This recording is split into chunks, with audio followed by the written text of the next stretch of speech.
For centuries, barbarians were a symbol of chaos and destruction. Their arrival meant the collapse of the familiar order. To the civilized world, they were an external threat. They didn't follow laws, didn't honor treaties, and lived by their own wild rules. But how did they manage to defeat entire states? How could nomadic tribes bring down empires built over centuries? Their victories were no accident. They were the result of strategy and strength. To understand why empires fell, we need to understand those who stood at their gates. Today we'll explore who the barbarians really were and why they were so dangerous. Let's start with the word itself. In ancient times, barbarians referred to anyone who spoke unintelligibly to the Greeks. It sounded like bar. The term came to mean outsiders living beyond the borders of civilization. In reality, barbarians included many different peoples, from Celts to Sarmatians. They lived in the forests of Europe, the Eurasian steppes, or mountainous regions. They had no writing systems but rich oral traditions and customs. They formed tribal alliances governed by chieftains or warrior councils. Many were excellent blacksmiths,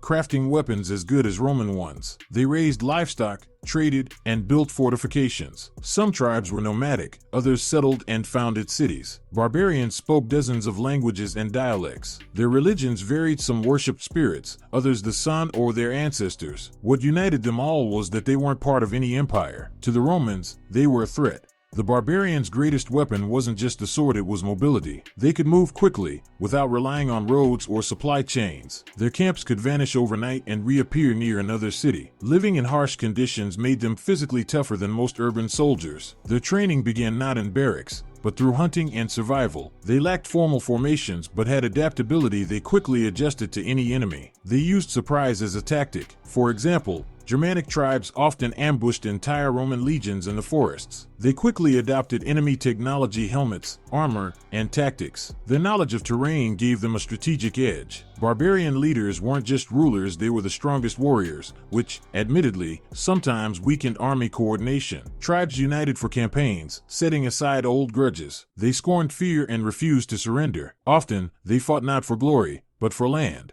There are many examples of barbarian victories over empires, but let's start with Rome. In 410, the Goths under Alaric entered Rome. It was the first time the Eternal City had been taken in 800 years. The Goths didn't just loot, they sought land and recognition. Their invasion marked the beginning of the end for the Western Roman Empire. The Vandals moved from Central Europe to Africa and founded a powerful kingdom centered in Carthage. In 455, they sacked Rome again, this time from the sea. The Huns, led by Attila, were a nightmare for all of Europe. He even forced Roman emperors to pay tribute. Attila invaded Italy, destroying cities, though he never took Rome itself. The French were once allies of Rome but later took Gaul and laid the foundation for the French kingdom. Saxons and Jutes constantly raided Britain, eventually settling there. Vikings came later but were just as destructive. They didn't only pillage, they founded settlements, like in Normandy. Roads, cities, and trade collapsed under barbarian pressure. They didn't just destroy armies, they shattered symbols of imperial power. Their success was born from both imperial weakness and their own determination.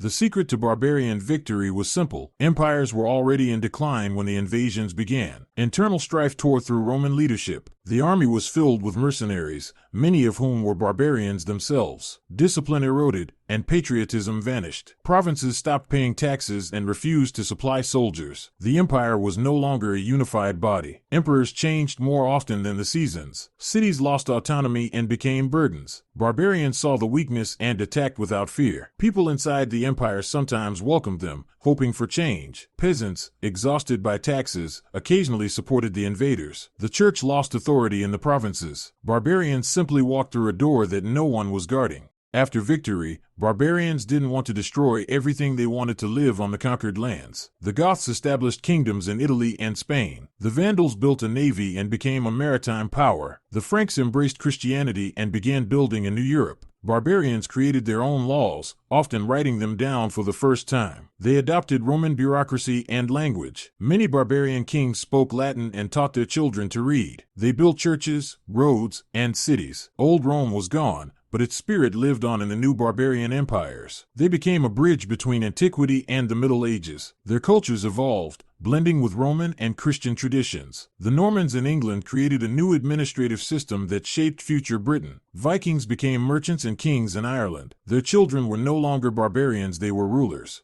We're used to thinking of barbarians as savages, but that wasn't always true. Their actions destroyed the old world but gave rise to a new one. Without them, there would be no modern Europe. They laid the foundation for France, Germany, Spain, and England. Their conquests redrew borders and shaped nations. They brought diversity to languages and cultures. Even royal traditions trace back to barbarian chieftains. Their story is one of transformation, not just destruction. Each conquest brought not just war, but cultural exchange. Today's world owes them no less than it owes Rome. And with that, I'll end here. Thanks for watching. See you next time.